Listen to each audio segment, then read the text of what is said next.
Hey everyone, this is my channel Zebra Not Horse and I am MJ. Thank you for joining me today. I am a late diagnosed autistic and I basically want to share everything I'm learning and my life experiences with you, and that's the purpose of my channel.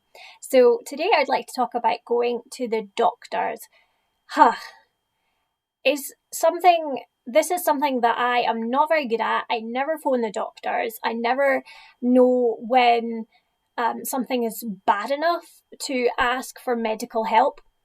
Also because I'm Scottish and it's quite ingrained in the Scottish nation that we don't go to the doctors. We just grin and bear our problems and our troubles and our pains, and we don't seek medical attention. Also because it's then taking attention away from someone else who might need it more. So yeah. Anyway, when you think about phoning the doctor is the first thing that's the problem. As a neurodivergent person, I hate speaking on the phone and I will avoid it at all costs. I have the most amazing husband who does a lot of professional phone calls for me, and he's basically my go-to person if I need to call someone who is like outside of a friendship or family circle.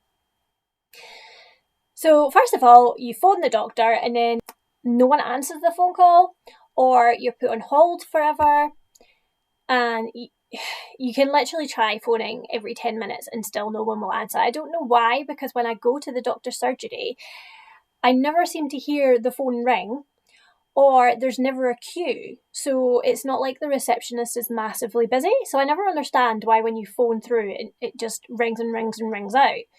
It's so annoying, but it kind of puts you off phoning in the first place.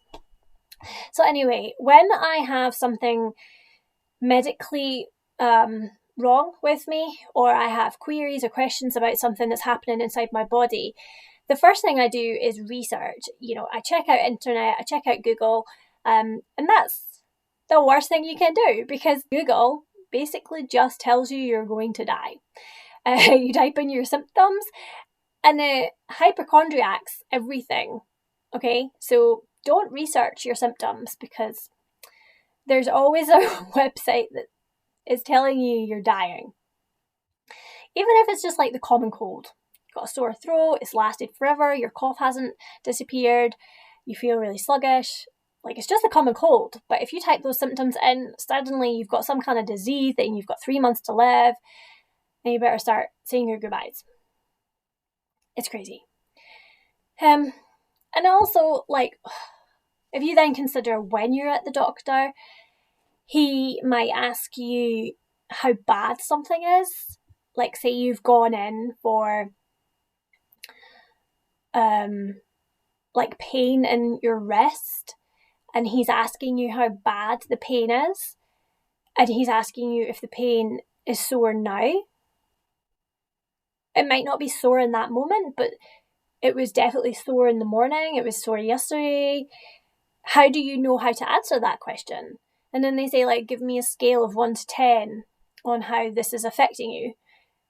I don't understand the scale thing, right? I can't compute where my pain is on a level of 1 to 10. Is 10 being like you've just come out of surgery and your body is like, feels like death, and 1 being, I can get up, I can do my day. Like, where's the scale? Because I usually always say like 5 or 6, somewhere in the middle, because I just have no idea how to compute that level. Like, pain is pain to me. Like, if I'm talking to you about my pain, then it's not manageable, basically. I think as an autistic person, we feel things really intensely. So sometimes things can be going on in our body that feels big to us, but then to like a neurotypical person, it might just be normal aches and pains. But because we feel things so intensely, we're like, maybe this is bigger than how they feel it, but maybe we don't know. So it's hard to know what to bring to attention of a doctor. And sometimes we just ignore a lot of things. And I have a theory of, like, if you just, feel something for a few days, and if it doesn't go away, then maybe you should phone the doctor. But usually 9 times out of 10, things generally go away or you start to feel better. When I'm in the doctor's surgery, I always feel like whatever I've shared at the end, the doctor usually says, do you have any questions? I struggle to tap onto, yes, I have questions, and my brain just says, no, thank you very much. And then I leave the surgery and I feel really bad because I've forgotten to ask these questions that were really important to me. Like, how do I go forward? What if this happens again? Do you have anything that I should put in place to prevent these things, or how to cope better? You know, the doctor should generally give you all that information, but if you forget to ask, they're not going to necessarily give you it either.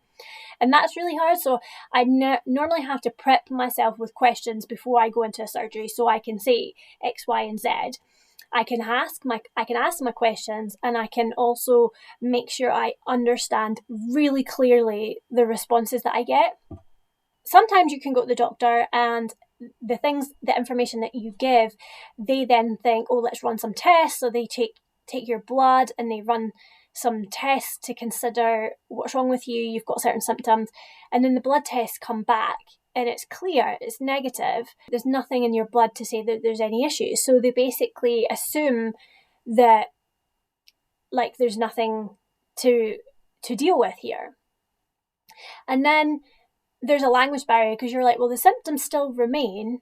I'm still struggling with these issues, but I don't have the language to say, this is what's going on for me. Please, can we do further testing? You're just kind of brushed aside. So that's like the communication thing is a bit of a barrier there because you just trust whatever the doctor says. And if the doctor says there's nothing wrong with you, then you're like, oh, I must be fine. But why am I feeling this? Why am I experiencing this pain or this discomfort? And why is this continually happening? Yeah, I just feel the whole journey of going to the doctor as an autistic person has an element of challenge and change, challenge and discomfort, and also just be taken seriously on what you say, because you might not have the right words to communicate how you're feeling or how your body is, what is going through, what feels different. You ultimately know your body better than anyone. Like, you have lived in your body, you know what's normal, you know what's not normal. And I just want to encourage anyone who feels that they can't go to the doctor because they're scared of what to say or being taken seriously, just go, because you have a right to be heard, and there might be something seriously wrong with you that you are just ignoring. I say this to myself because there's a list of things that I have that I should be speaking to the doctor about.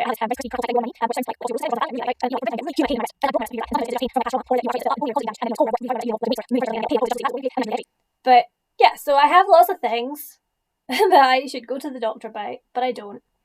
And it's just one of those things in my life that I don't know if it's worse or better than someone else would be having it. I don't want to take up the doctor's time when the next person in surgery could be actually needing that doctor's time.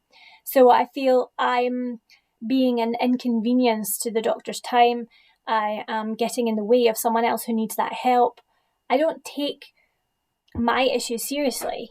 And I don't know if that's an autistic thing or a low self-esteem thing or what, but it does seem to be quite a common factor that autistic people and neurodivergent people avoid going to the doctor because of the lack of communication that we're able to provide with information that we have on what we feel. I don't know if that sentence even made sense when I said it, but there you go. Yeah, there we go. That's me today. Tune in to my next video. See you soon.